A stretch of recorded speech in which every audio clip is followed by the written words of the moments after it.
You can always say, yeah, we're good to go here in a second. So we'll start up in just a moment. Are you guys ready? I'm ready. You ready, Glenn? I was born ready. All right, let's do this. Hey, welcome to the Rexer Show. Today we got a little new format here, and we got two guests. We have Pdubs Arcade Loft. Say hello to everyone, Pdubs. Hello, everybody. And next we have Glen's Retro Show. Glen, how are you doing today? And say hello to the viewers. Hey, everybody. I thought this was a Bring Your T-Rex show. Oh. Terminal T-Rex. T-Rex. Yeah, that's not my nickname. I will tell you, you guys want to know how I got that. My name is not Rex, okay? But Rex does mean king in Latin for all those who don't know. But what really the reason I got my nickname is from a basketball player. When I was young, I idolized him, and his name was Rex Chapman.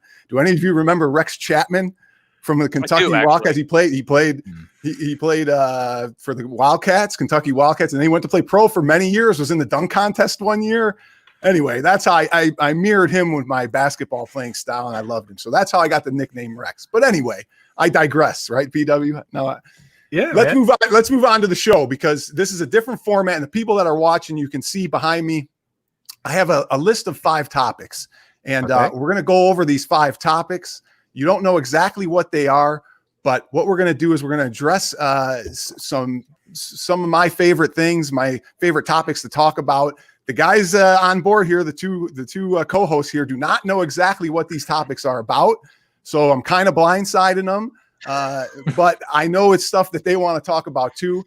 And then at the end of the show, we are going to actually talk about iIcade for a little bit. You know, there's some new news. We're going to bring on a special guest. You'll have to wait for him. We're going to talk a little bit about iIcade at the very end of the show. We're going to try to keep it to about 30 to 40 minutes. That's what you see this timer here. We're going to have 3 minutes on each of these topics. And once I ask the guys the question and we talk about it, the timer starts. When it's over, we move on to the next topic. You guys understand the Rexer Rapid Fire Show? Hey, man, it's your show. Yeah, that's right.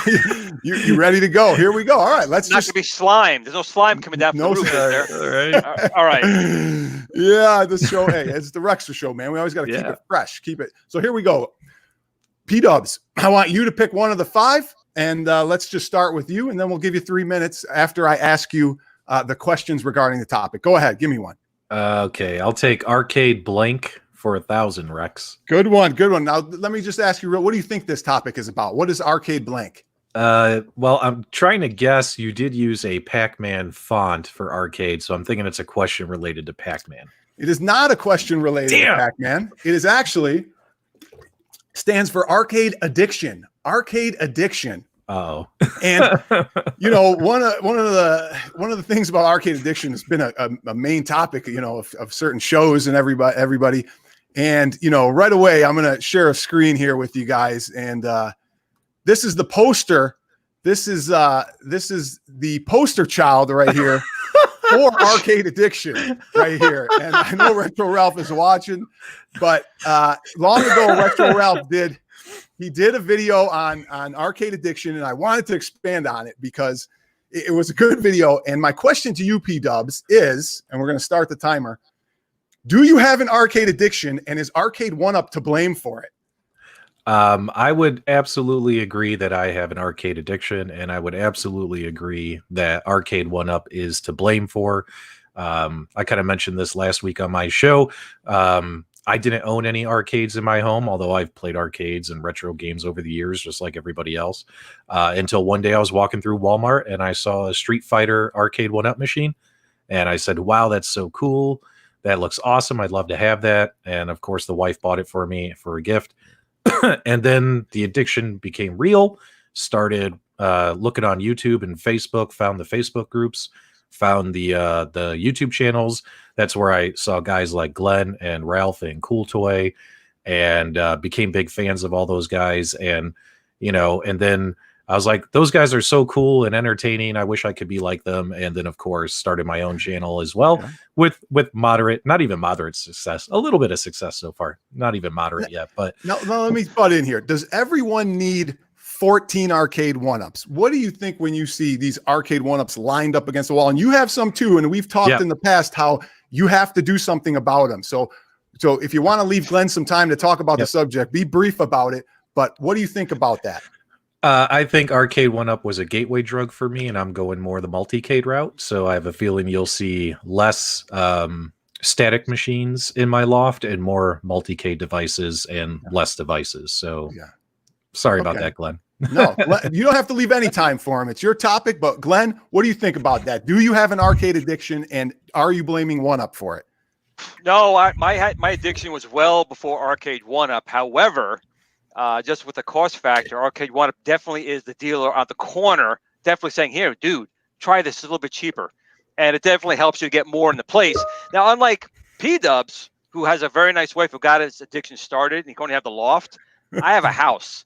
And I'm just, you go anywhere, like Ralph, you go anywhere in my house, there's going to be something there. So, yes, I do, but not Arcade 1-Up. They are fairly innocent, other than maybe a little bit of amphetamines under the door. I came up with a arcade addiction. I call it the Ralphometer.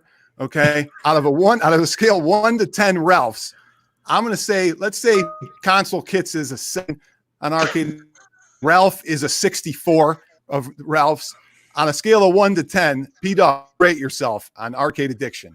I would probably have to say I'm like a 9 out of 10 right now. Glenn. I'm actually only a 7 because I have many more addictions other than arcades. So I'm going to say 7. Okay, 7. I'm going to put myself in an 8 because, as you guys know, I don't have many Arcade 1-Ups. So they weren't the cause of my addiction as well, but they did help the cause. I will say that. Okay, time is up. We got to move on to the next topic. And Glenn, you're up. What are you going to pick? I'm actually going to pick, and again, only because it's a game I know of, is Mr. Do. Mr. Do. Okay, so you think Mr. Do is about what? The arcade game, right? The arcade game, right? Mr. That's Do. what I'm going to think. Right. Wrong. No.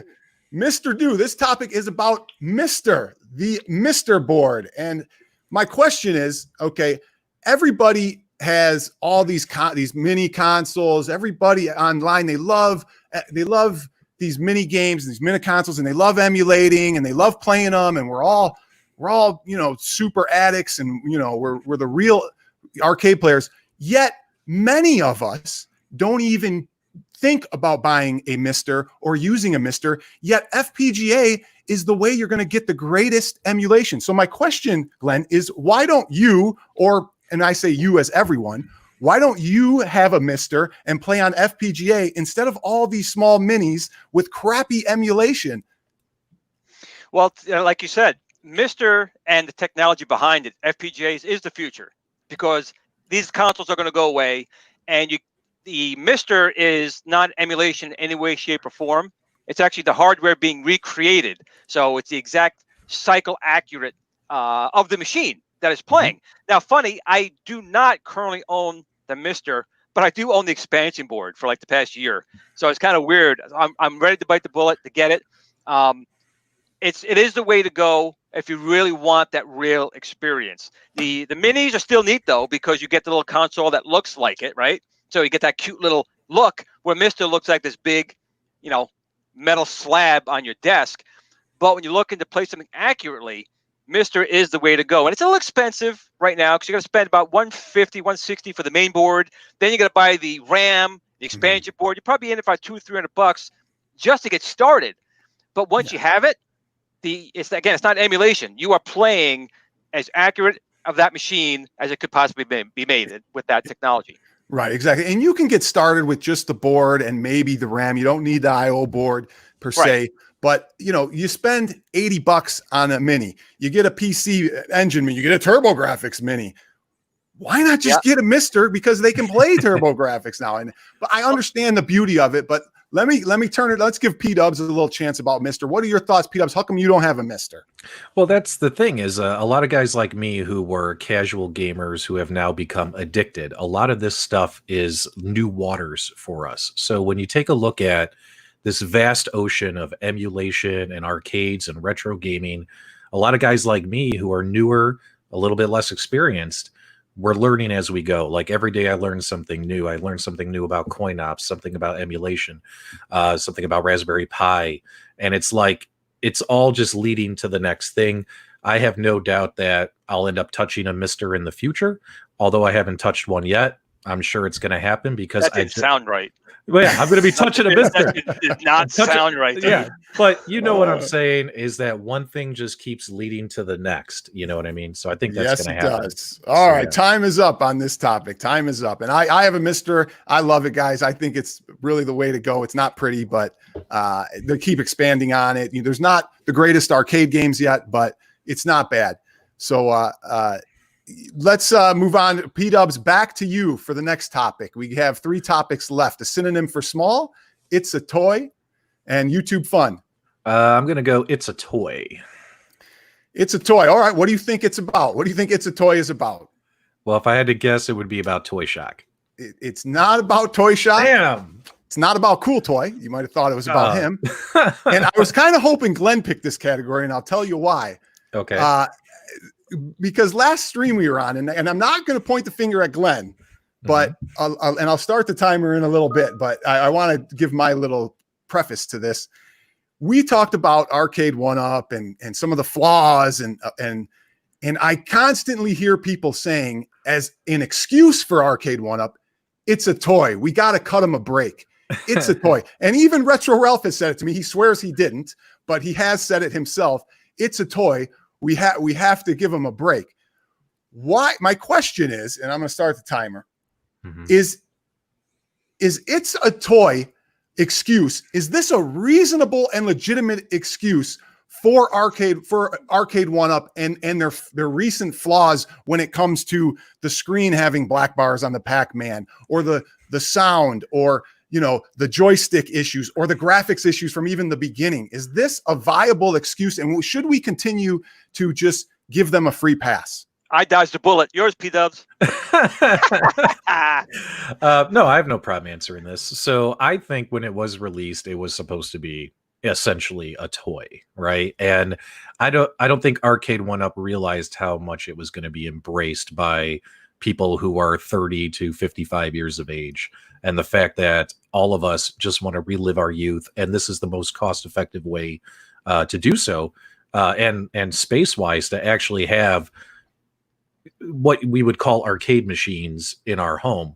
But now that they've been out for 2 years, now that they've built up such a fan base, now that they've established such a dominance in this niche, I think they need to take it to the next level. They need to provide the best possible quality materials, the best possible emulation, the best possible experience, especially considering the prices on these things are equivalent now to buying the PlayStation 5 or the Xbox, the new Xbox. They need to live up to a higher standard, in my opinion, moving forward. Otherwise, these other companies that are nipping at their heels, who are promising a better, more connected experience, might end up, winning some fans over. Yeah. So they need to jump in. get better. Let me jump in because I want to get this in before the minute's up. Yeah. If I buy a Nintendo Switch and the thing's got black bars on the sides of it, am I going, it's a toy, it's okay? If I buy, I don't care what toy we're talking about. We can take a doll. If I buy a G.I. Joe doll and the thing's screaming at me, yo, Joe, and I can't turn it down, does Mattel go, I don't know if it's Mattel, do they go, it's a toy, so what? It's really loud. I mean, at some point you have to play your games. You have to quality control them. And I'm not buying it anymore that, hey, it's a toy. Give them a break. Glen, let me give Glen the field for 30 seconds. What do you think? We're not out of time? Oh, so really quick. Again, what Pdubs said, when they came on the market, they absolutely were a toy. They were designed for like 8 to 12-year-old kids. I can't help that I am a big kid, Toys R Us kid. So we're the ones elevating it beyond its original goal of being a toy. But I do agree with you that and Scott, I've had meetings with him. I met him a couple of times in his office. They agree that the quality control has to be better. I've offered my services a number of times to work with them to help them in that respect. And right now they're still on their own doing it. But I agree. When you spend this money, you should get what you pay for. It should be working properly out of the box. I got to shut up. Timer's up. So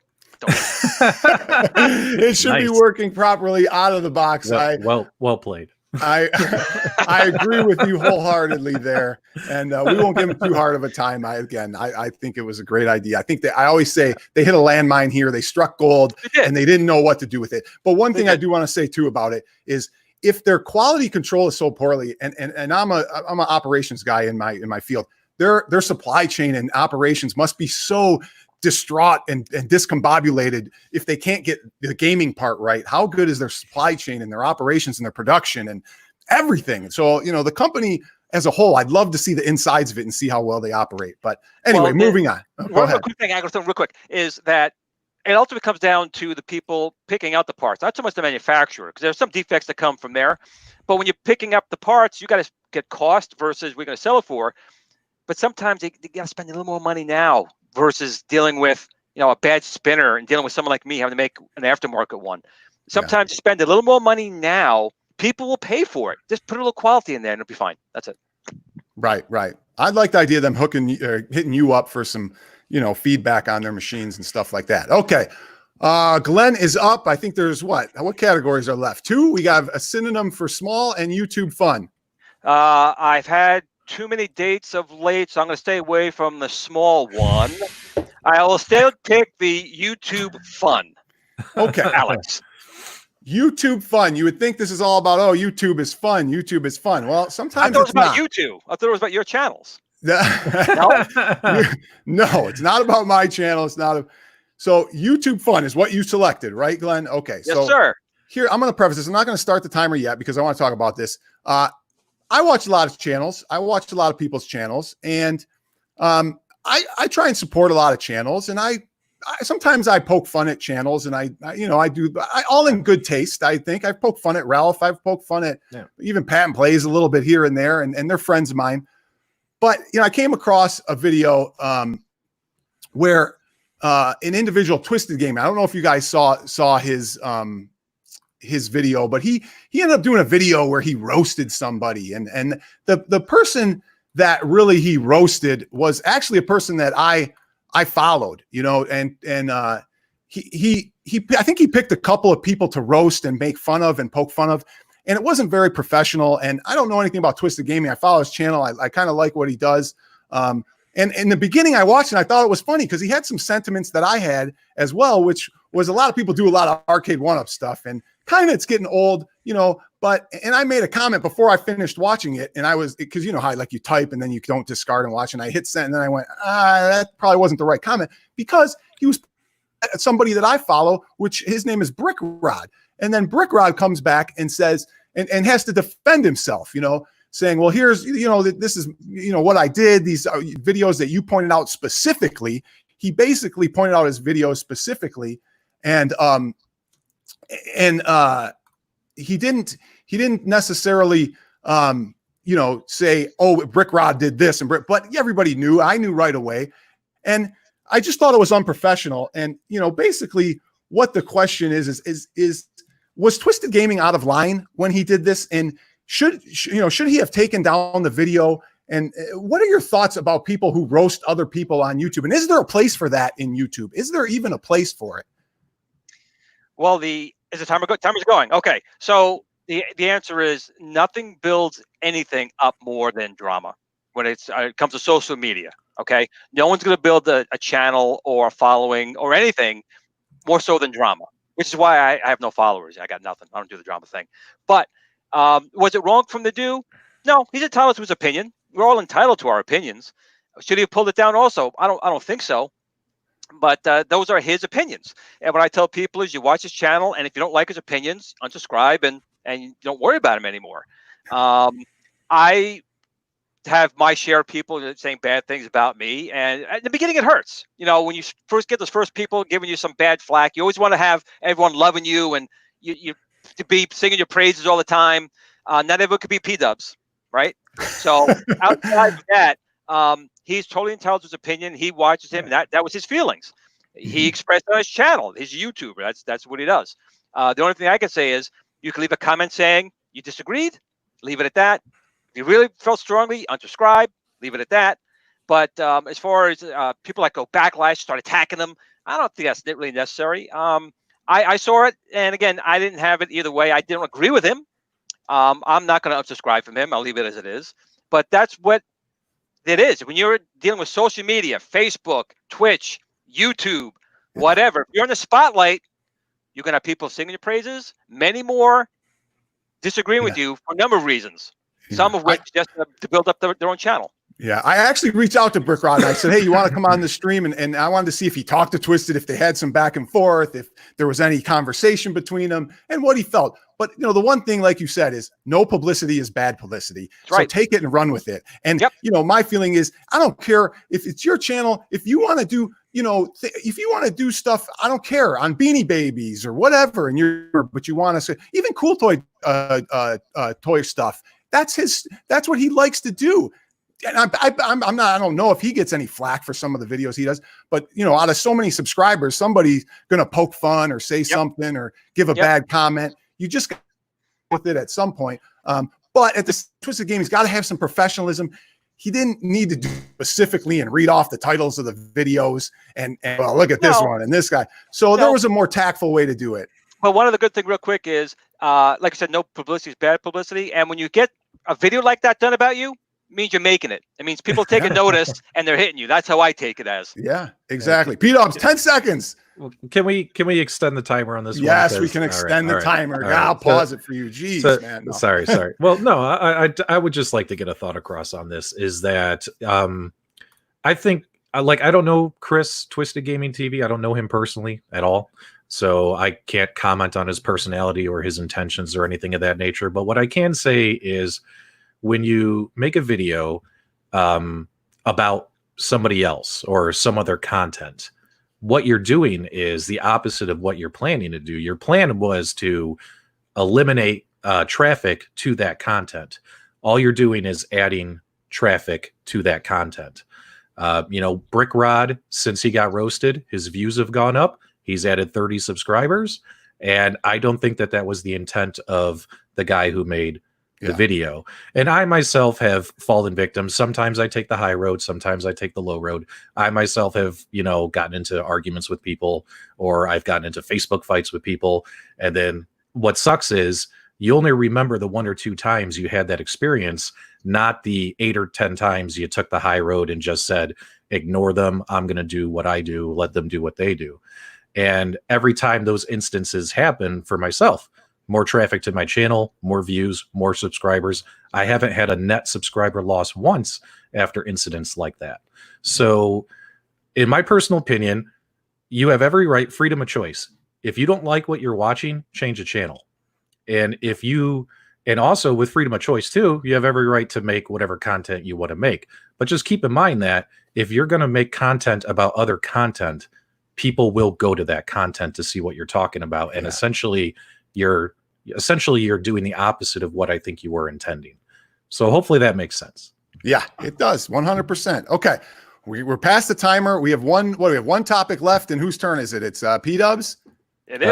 Okay. Yeah. And I think the topic is a synonym for small. What do you think this topic is about, Pdubs? And no, it's not about anybody's genitalia. Awesome. I'm assuming mini consoles. I'm guessing maybe it is about mini consoles. Yes, I got one right. Got one right. What does he win? Okay, he doesn't win shit, or no, he doesn't win anything. So this is the Rexer show, man. You think I get any revenue? You think I got any ad revenue? Right. Okay, T-Rex. So here's the question. Now, a lot of consoles have come out recently. We got so many from NES, Sega, the PC Engine, TurboGrafx. You can go on and on.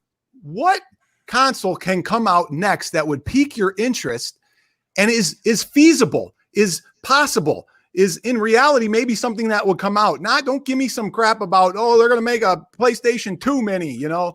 What do you think could actually come out next? What left is there, Pdubs? And I'm going to start the timer. Go ahead. I would love to see like a Sega CD mini or a Dreamcast mini.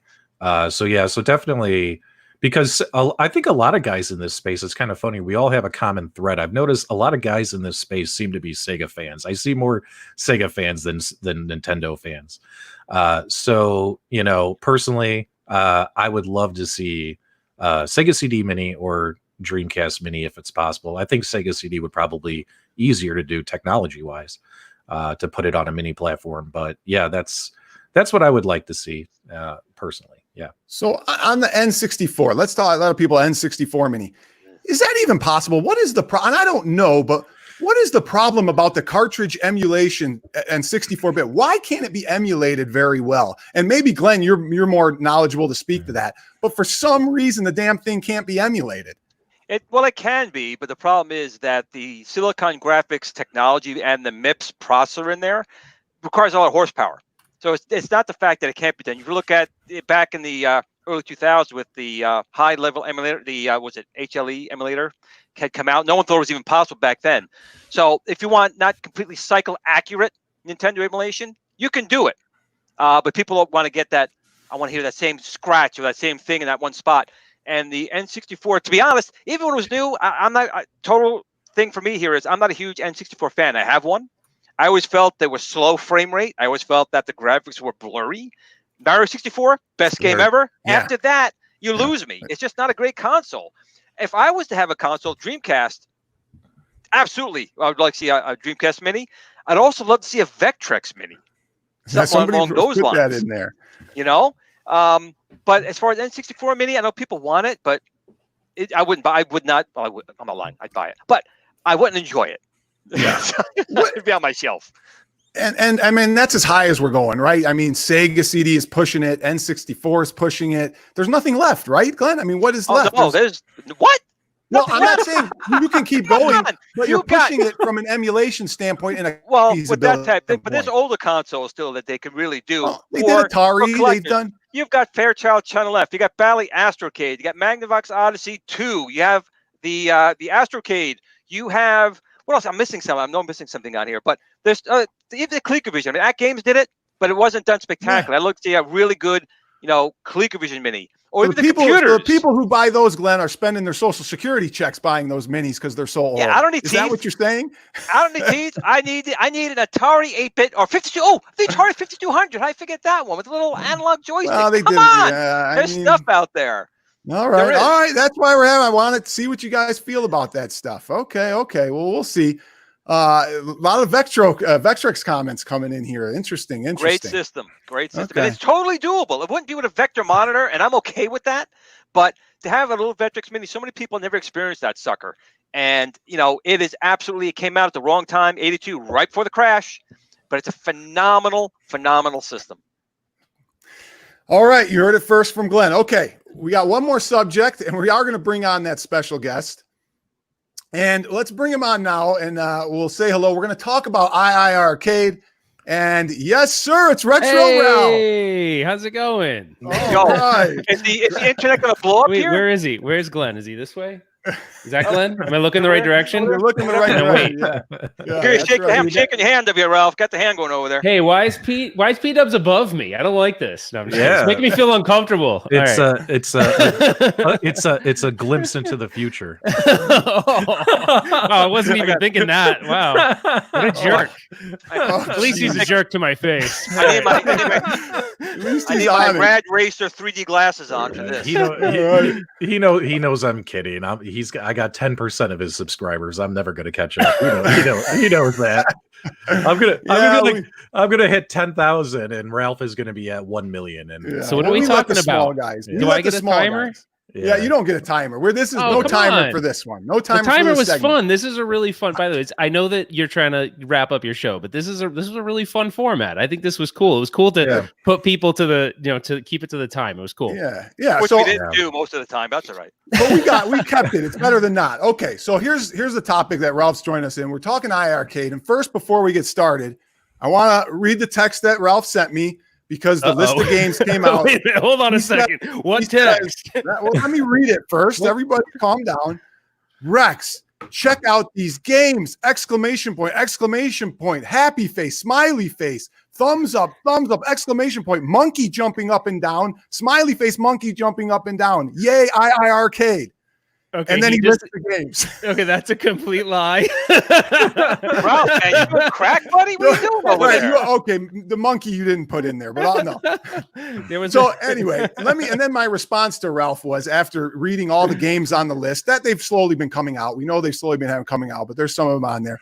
I write, Ralph, what is this list? Is this a list of Netflix movies that never made it to the channel? So that was my initial response to Ralph on that one. But yeah. Anyway, I'm gonna Ralph, you kick it off. You sent me the list of games. I know they've slowly been coming out, and more of them are even coming out. But go ahead, take the floor. What do you think about the games? And we'll talk more about iArcade and some of the stuff as well. Yeah, so I mean, obviously the flagship game that they led with was getting the licensing for Double Dragon, right? So Double Dragon is a good game, and I think we all have probably some feelings about it one way or the other.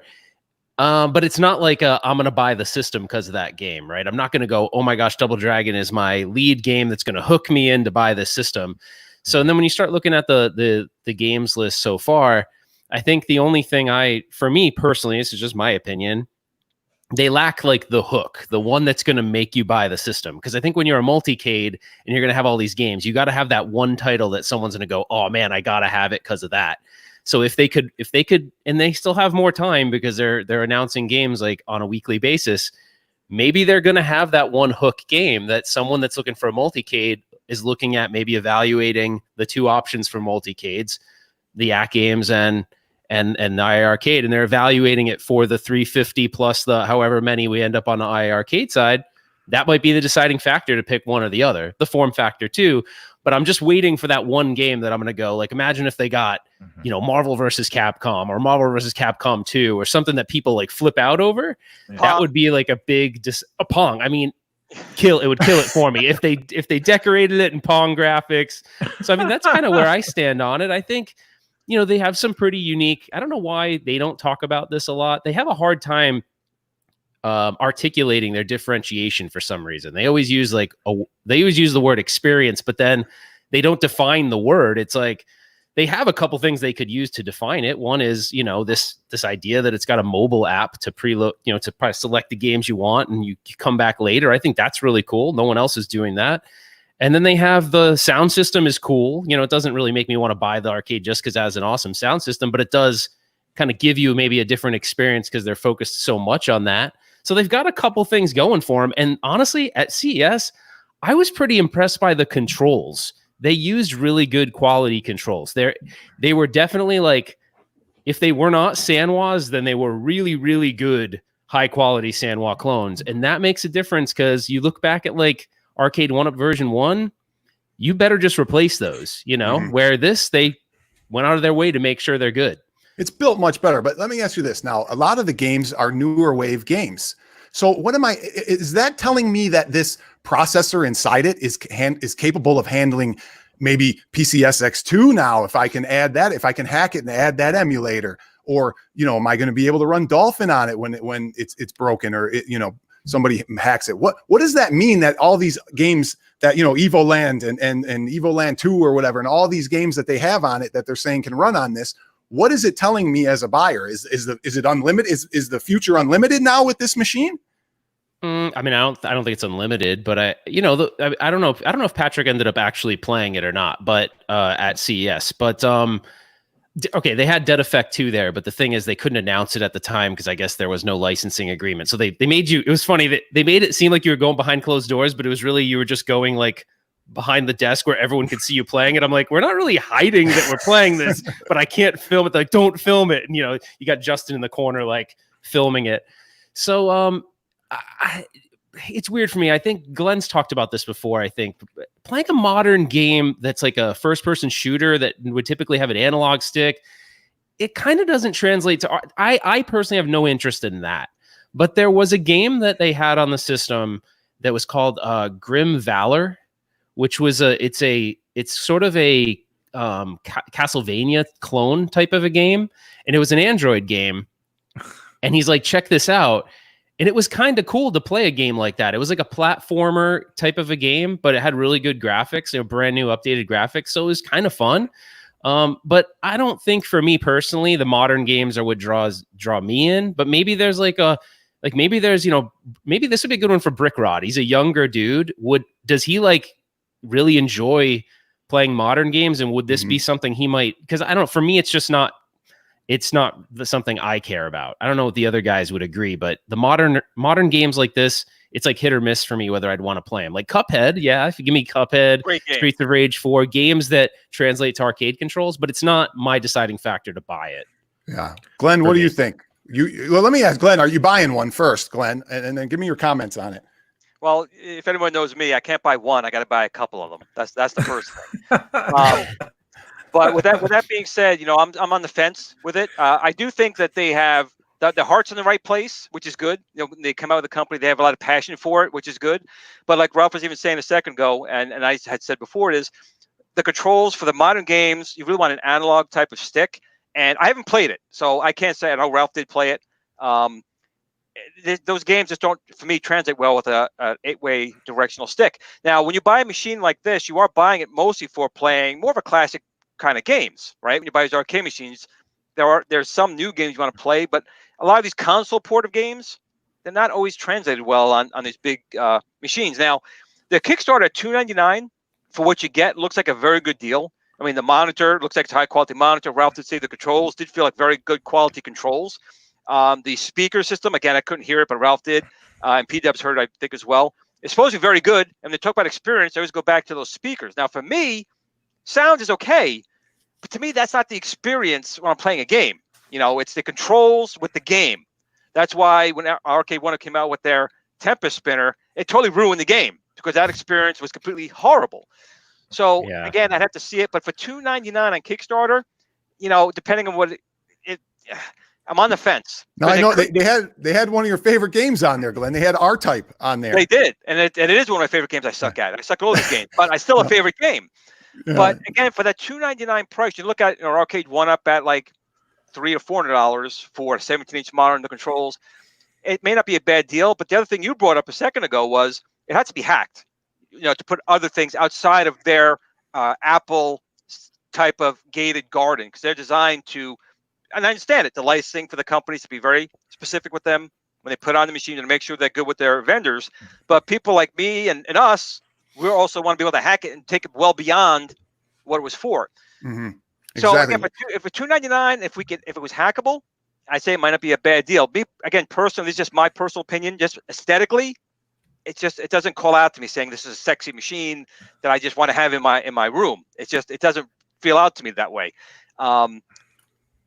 That's really it. So for $299, it's up to the individual if they want to spend that kind of money for it. Yeah, but the $599 is a little bit steep. But before I get to Pdubs, before I forget, I want to go back to Ralph. Ralph, the games that you listed, there were 20-something games. Are these games preloaded? Am I getting Super Burger Time on this already preloaded? Because I really want to play Super Burger Time. So what games are coming? I just reached out to them on this today because I was kind of confused myself, because I'm like, all right, you keep announcing the game. So the game is what you're announcing mean it's going to be on the system? There's really only two that they're saying are preloaded, and that's Gunbird and Double Dragon. So it's like everything else, at least this is how they're talking about it right now, is that it will be available on the store for download/purchase. So I don't know, maybe between now and when it becomes available on the Kickstarter, they might decide to include a couple more of those. But for right now, you're only getting those two. And then they haven't talked about, at least to date, like how much is each game going to cost. I personally this is what I wanted to see Act Games do. I wanted to see Act Games do a store where I could a la carte buy games, like no subscription, just like I could do a subscription if I wanted to. But let's say I just wanted like 3 of the games. I want to be able to buy them. Like that's not that hard to do. It's just you could make the subscription appealing enough that I just want to do that and screw the one-off a la carte. But having a one, I think there are people that would enjoy having, all right, I just want to buy those 5 because I don't feel comfortable with like a reoccurring bill or something. So maybe they'll do something like that. I'm actually surprised Act Games hasn't yet, because that to me would be pretty cool to just say, hey, I just want those 4 games. I don't really care about the other ones, but we'll see. Okay. Well, we know Ralph is going to have one eventually. Pdubs, is this on your list? Come on. He'll have one too. He already said he has an arcade addiction. He's getting one. Yeah, probably. Well, I mean, you guys covered a lot between the 3 of you. So I'll try and touch on what everyone talked about in just a couple of minutes. So for starters, I mentioned on Ralph's Sunday show last week, iIcade appears to have the best hardware included with an arcade machine that we've seen to date. However, the worst appearance. So the question is for the community, the number one thing I see from the community response is it's ugly. It's ugly. It's ugly. I haven't heard anyone say that CPU sucks or 64 gigabytes of RAM sucks. So if they changed the form factor, or if they, had during their original launch, made this look like a more traditional bar top, like something we're used to seeing here in the States, would people be clamoring? Like, is it literally just the appearance that is turning everyone off? That's what I would. And to think they did such a better job from when it was first at CES. I mean, that thing was brutal. Now at least it's a much better looking arcade than it was then. That thing would have never sold, in my opinion, with that white design, and it was really brutal. I think it's just too angular. I mean, when you look at it, it looks like I built it, which is nothing wrong with that. But I just think when you buy one of these machines, you want to have that arcade experience. You want it to look like an arcade, and for some reason to me, it just doesn't look like that. Not that it's a bad machine hardware-wise, like Pdubs said, but aesthetically, it just doesn't call out to me. Right. Yeah.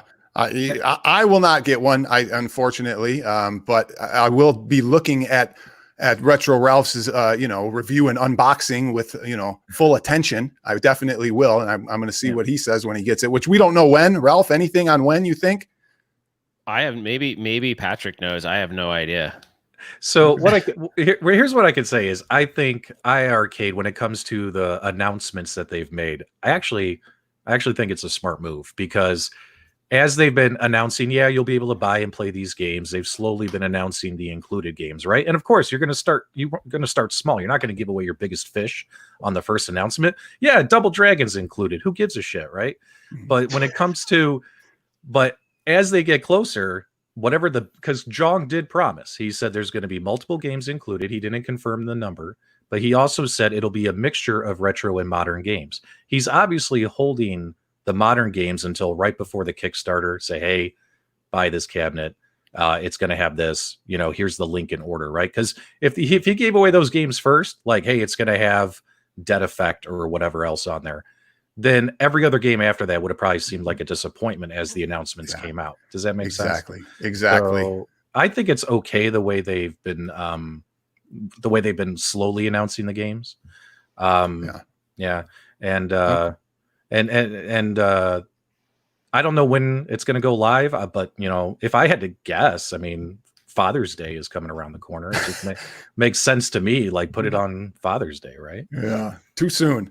All right, so we got to wrap it up. I said 40 minutes. Ralph, I'm going to give you a chance. Do you want to touch on any topic of the 5 that were listed behind me? Did anything pique your interest? We'll give you a quick chance to, say anything that you wanted to. The arcade addiction one is a fun topic, I think. Surprise I'd want to talk about that one. Yeah, I mean, honestly, I can't find this clip. I said it in a video like when I first started the YouTube channel, and I was sitting in this room, and at the time this room had no full-size arcades. It was a wall of arcade one-ups. To your point earlier, it was this wall of arcade one-ups.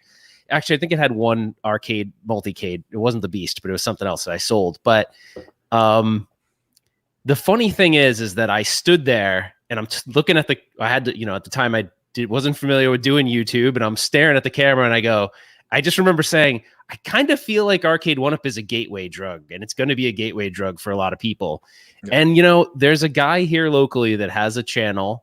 It's Arizona Arcade Heroes. And he started with one-ups, and he's the guy that I did that video, the Star Wars trilogy video. And so this is funny. This is a funny story. So I'm on OfferUp locally looking at, I always look at arcades that are for sale. You know that, Rexer, because I talked to you about that. So I'm looking, and there's what's the Wave Race-ish game? And it was the super popular in the arcade forever. It's a wave race. It's wave race kind of game where you're on a jet ski. What the hell's the name of the game? Hydro Thunder? Yeah, Hydro Thunder.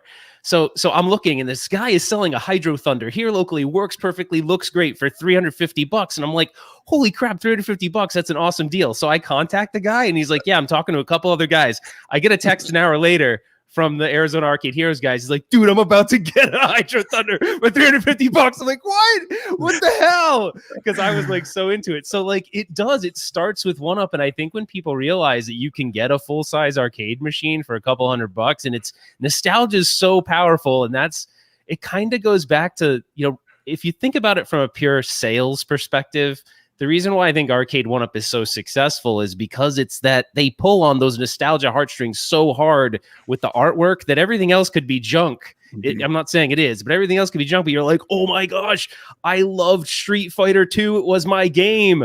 Yeah. And so you want to have it. It's just a weird, That's why I think iArcade will struggle a little bit, because when I look at it, to Glen's point, I don't go, I gotta have it. I go, I gotta have it so I can review it on the YouTube channel. That's what I said. That's what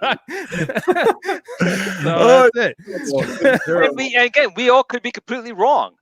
We can be, but for right now, so when I just look at it, it's the first emotion I come to is it's all right. Yeah, but why couldn't it be more like an At Games? How much? I mean, is At Games that much more different when it comes to iArcade versus At Games? I know it is, but that's the hard part about it. The At Games is out and it's been out for a while, and from using it, it does so much more. I mean, it's a jack of all trades type of machine. So with that machine already out there, the iArcade's really got to show something special, like a killer app, right?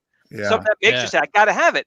And with the At Games machine out already, I just don't see what they have. You can't purchase it. Okay, you can purchase games through the phone app, which is kind of neat. But there's nothing stopping At Games. It's connected. Yeah, it's got storage. It can be done. So I just don't see yet what they have there that's above and beyond what's already out there. And the At Games machine, to be quite honest, I know a lot of people say, At Games was bad. If they try that machine to find out, it's a very different machine than their previous stuff. It's a really well-made, fun machine. Yeah. Okay. What if you asked us what including you, what would a killer app be to make us buy it? Yeah, I mean, Glenn, what do you think? You're the one who suggested what. I know. I always say Pong, but that's always a joke. A killer app in there. It's a hard one because I'm very into the classic games, and a lot of people. I'm a lot older. Well, I'm older. So, killer app for me. An old game would be like a Starblade or Super Monaco GP. Something along those lines. A game that hasn't been released yet. Really, that does require a little horsepower to play. Even the Star Wars trilogy. I mean, I'm sure Lucasfilm would be happy to release that and to actually have a real machine done that way. A lot of people would buy it. It's just, even a mascot. If they want to use me as a mascot, maybe that'll help. But maybe they have a little mascot of me, like, hey, buy a machine. They should put a picture of Glenn on the side of their machine. Hey, look at me. Let's play some Pong.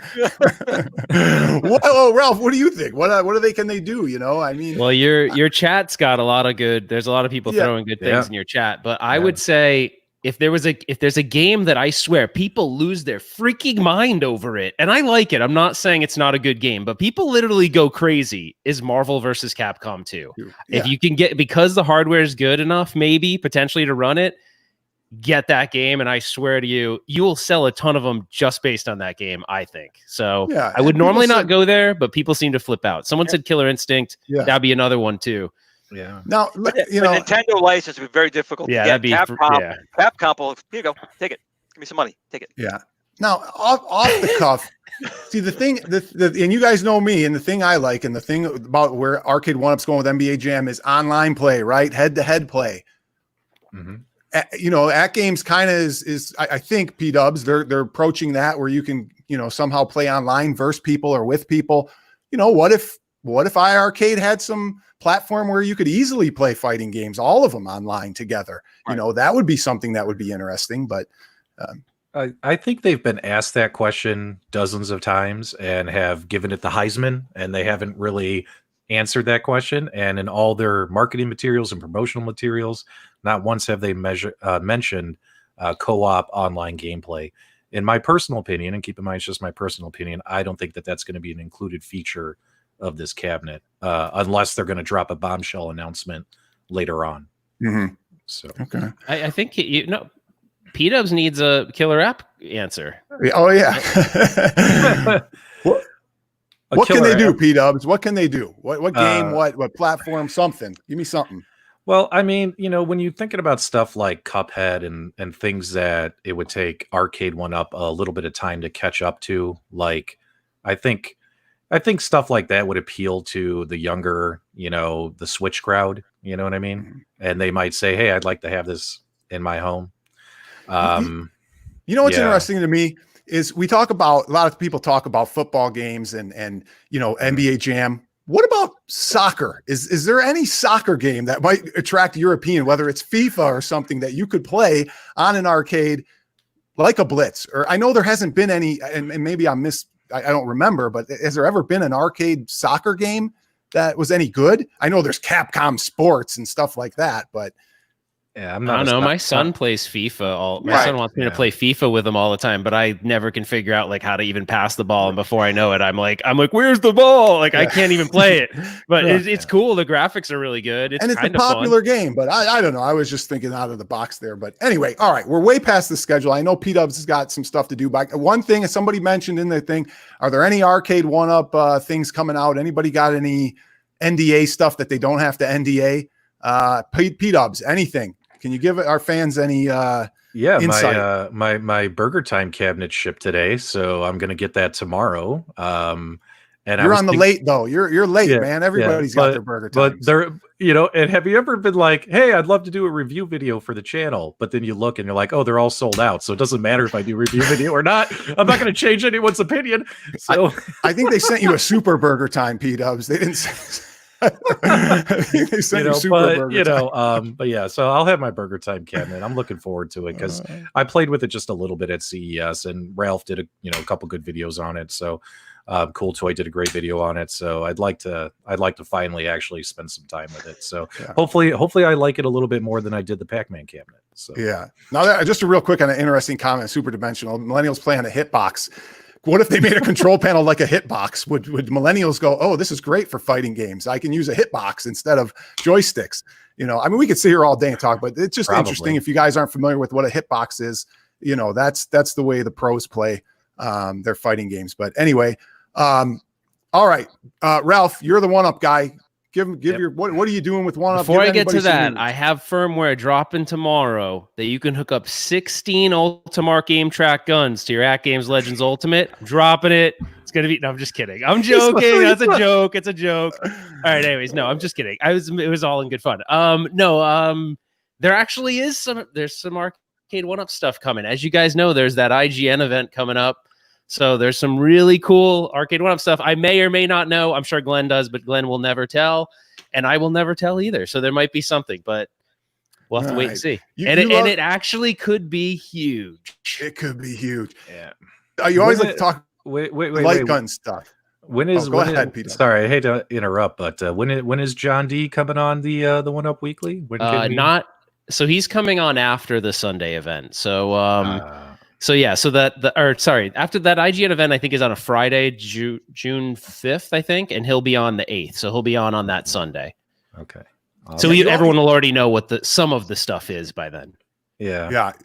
So Rob, you always talk about your light guns here, and I always get on you about your light gun. Oh, come on! I don't want to get into this with you. I know, real quick though. No, because then me and Pdubs are going to get into whether or not the Sinden light gun's going to come out, and then we're going to argue, and then we're going to have to go on Discord and then make up later. I don't want to do all that. Okay. Well, I just want to say it's funny you always call it the wrong name. Ralph, you're not supposed to tell people about our Discord makeup sessions. You're not supposed to. They go on for all hours of the night. We're up sometimes at 2:00 in the morning. You promised I wouldn't tell. I come back to bed. Kim thinks I'm in the other room talking to some woman, and it's like the State Farm thing, and it's like, no, actually, it's a guy with a goatee on the other end. It's an arcade guy. Todd from State Farm at 2 a.m. It's Pdubs from the Loft. But in full transparency, I finally placed my my Sinden order after the last update. So in full transparency, I always give Ralph a hard time. I'm like, it's been so long, Ralph. I go, I think I know what the problem is. I think when he started the project, he was working off of plasma TVs, and he had to restart recently because now nobody uses plasma. That's how long it's been. What was the question? Was there an actual question? I don't know.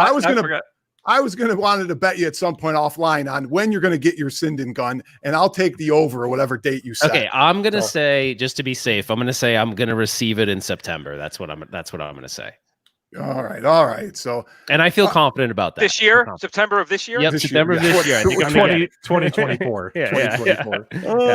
Okay. You know what would be cool though? You know what I was really disappointed about this, but it would be so awesome if we could exit this year with at least one gaming conference, one physical in-person gaming conference. It would boost the community. It'd be really cool if we could find one. Game On Expo just got canceled. I'm super bummed about that. Yep. But we got to have one. We got to. So let's. If we can find one, everyone should just fly there and try to have a good time, and that'd be really cool. I don't even know why I just said that, but I don't know. Oh, okay. Well, I gotta the, wrap it up. We gotta wrap it up. I gotta give no. Glenn a chance to wrap it up. But everybody keeps asking about the Pi and the 8 gigs of RAM. The 8 gigs of RAM doesn't do anything for emulation, so it's not going to help you out much on anything for gaming. Okay, Glenn, what's coming on the Tech Buzz tomorrow? And give a shout out for your channel, whatever you want, and then we got to wrap it up. Well, tomorrow we have Nostalgia, who will be on the Tech Buzz. And a little secret after that, I'm going to have RJ Minter on the show. And RJ Minter was one of the developers of the Amiga, the Lynx, and the 3DO. So that'll be cool, coming on June 5th. And also a little update, people on my Star Wars yoke. Everything's still progressing really well. I'm hoping to get one of my samples here, and Rector Ralph will be getting one as well. He helped us out in this project, a little be known. So everything's going very well with that, as a matter of fact. And then we have a couple of projects I can't talk about yet, but I'm dying to, but he'll kill me if I mention them. So we have some other interesting things coming out. All right. Pdubs, plug your show. Are you doing a Sunday again this week? Who's on? I haven't planned this Sunday's episode. I've actually been planning an episode a couple weeks from now. So on Sunday, June 14th, Jong from iIcade is going to be on the Loft Report. And all I can tell you guys is it is a can't miss episode. All right. Experience. That's all I can say. Ralph, I'd give you a plug, but I know if I asked you what you're doing Sunday on your show, you'd say, I won't know until 30 minutes before we do the show. That's what you say every time. Exactly what I said. We don't plan anything. All right, let's go live. No, I'm just kidding. All right. Well, hey, thanks, everyone. Thanks, guys, for coming on. Ralph, thanks for calling in. I hope everybody online enjoyed it. And, hopefully we can do this again sometime. All right. Cool. Thanks a lot, everybody. In Rexer, we trust. There you go. Take it easy, everyone. All right. See you guys. Oh.